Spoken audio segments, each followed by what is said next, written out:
Bonjour tout le monde, aujourd'hui on se retrouve dans une nouvelle vidéo où on va parler du débat qui tourne autour du musée Sainte Sophie qui se trouve à Istanbul en Turquie.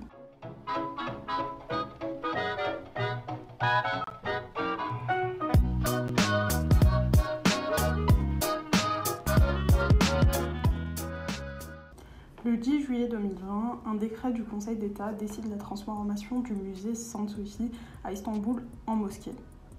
C'est un monastère construit au IVe siècle après Jésus-Christ et qui est devenu une mosquée. Après décision de Mustafa Kemal Atatürk en 1934, elle devient officiellement un musée. Il y a beaucoup d'avis sur le sujet. Je vais d'abord vous émettre quelques arguments en faveur, puis des arguments en défaveur. Pour les arguments en faveur de la transformation du musée en mosquée, je vais me baser sur des historiens et sur l'avis de citoyens. L'historien sur lequel je me suis basée moi est Ahmet Şimşirgil.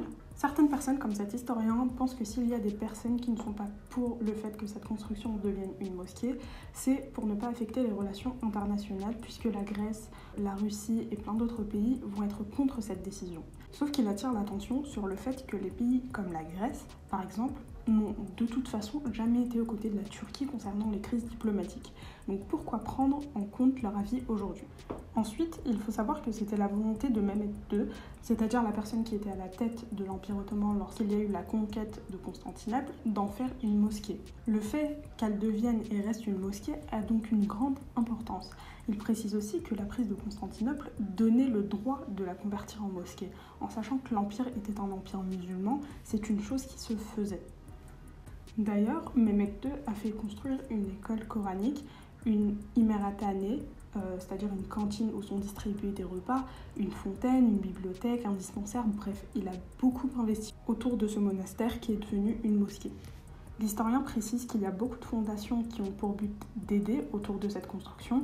Par exemple, la fontaine qui a été mise là-bas, elle a pour but d'aider toutes les personnes qui ont soif. Le plus important là-bas était surtout de construire un environnement où tout le monde pouvait profiter. Après, oui, la mosquée, tout le monde ne peut pas prier à l'intérieur, mais il faut bien comprendre qu'auparavant, à Constantinople, il n'y avait pas des mosquées à chaque coin de rue. Donc transformer l'église en mosquée était très symbolique, mais aussi très important pour le peuple musulman qui allait venir s'y loger et qui avait donc besoin d'un lieu où il pouvait prier. Et justement, Mehmet II, pour vous montrer l'importance qu'il est prêté, il a maudit quiconque voulant changer ou détruire ses fondations, dont la mosquée, la bibliothèque et même la fontaine. C'est donc un symbole qui montrerait la reconnaissance envers Mehmet II qui avait conquis ce lieu, puisque sa volonté sera respectée. Mais bien évidemment, il y a certaines personnes qui rétorquent en disant que le fait que cette construction devienne un musée était la volonté d'Atatürk, donc c'est-à-dire le premier président de la République de Turquie. Lui aussi figure donc très importante de la Turquie. Et donc, ils défendent le fait qu'on doit respecter sa volonté. Mais pour l'historien, il n'est pas question de respecter la volonté d'Atatürk ou non, puisqu'il y a certaines personnes en Turquie qui pensent que ce ne serait pas la décision d'Atatürk et que ce serait une décision qui serait passée en soum-soum, c'est-à-dire sans que le président le sache. Mais permettez-moi d'intervenir, ceci n'est à mon sens pas très crédible. Aujourd'hui, est-ce que vous imaginez un président ne pas être au courant d'une telle décision ? Clairement, ce n'est pas tout à fait possible.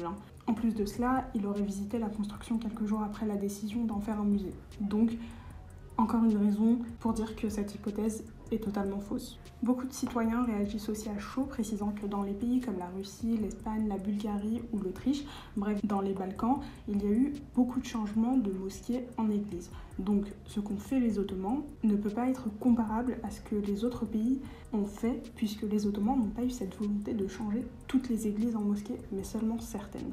Donc, il n'y a pas de leçon à recevoir des autres pays selon ces personnes.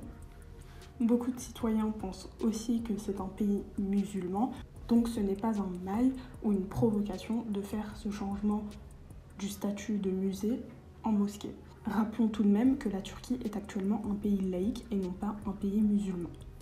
Maintenant que nous avons parlé des arguments en faveur de ce changement, voyons pourquoi une partie du peuple turc est contre cette décision, mais aussi pourquoi une partie de la communauté chrétienne ne veut pas ce changement.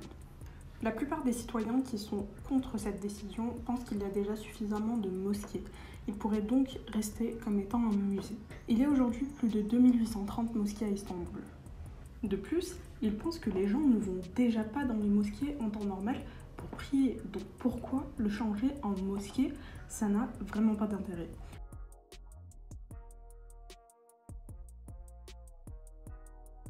Sultanahmet'i bir doldurun, ondan sonra ona bakarız. Bak, şimdi Büyük Çamlıca Camii'ni yaptık.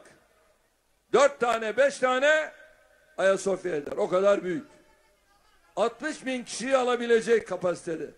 Ve Anadolu yakasında tüm İstanbul'da ve Türkiye'de en büyük cami oldu. Buyurun. Mesele o değil. Bu işin bir siyasi boyutu var. Yanı var. Yan tarafta Sultanahmet'i doldurmayacaksın. Ayasofya'yı dolduralım diyeceksin.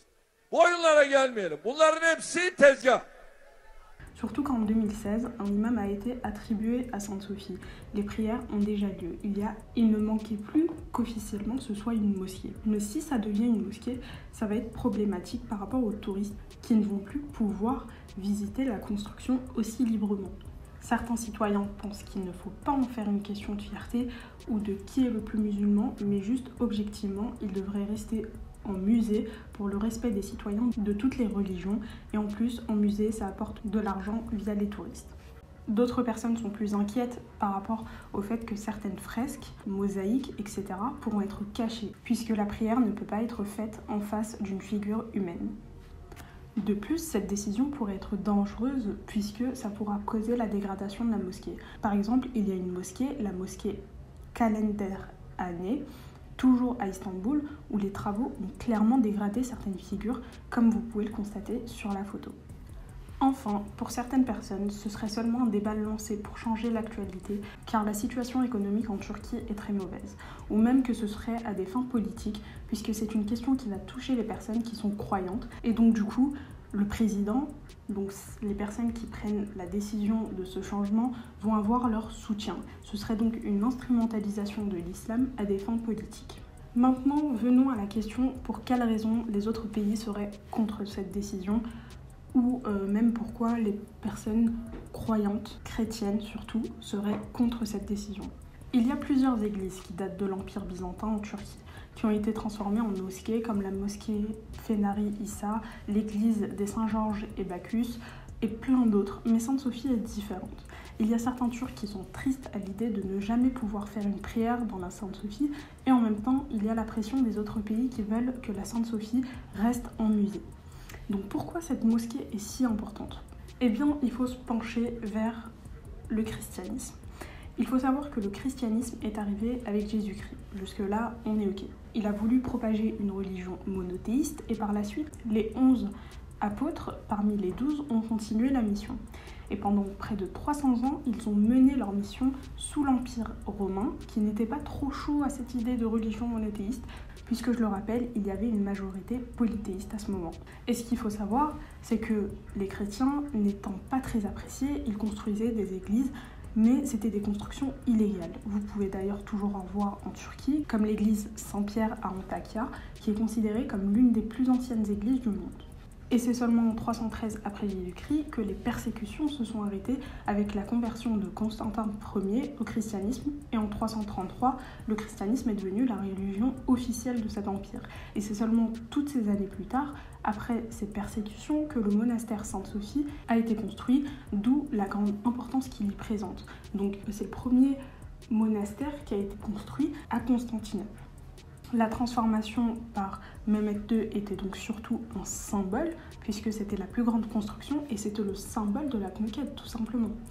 Il faut savoir que la Turquie, de toute façon, fait ce qu'elle a envie, puisque ce monastère, cette mosquée, ce musée, bref, ce que vous voulez, se trouve en Turquie. Après, honnêtement, moi, ce qui me fait peur, c'est surtout, comme je l'ai dit tout à l'heure, l'éventuelle dégradation de ce lieu. Donc n'hésitez pas à donner votre avis, je suis ouverte à tout argument, que ce soit pour ou contre.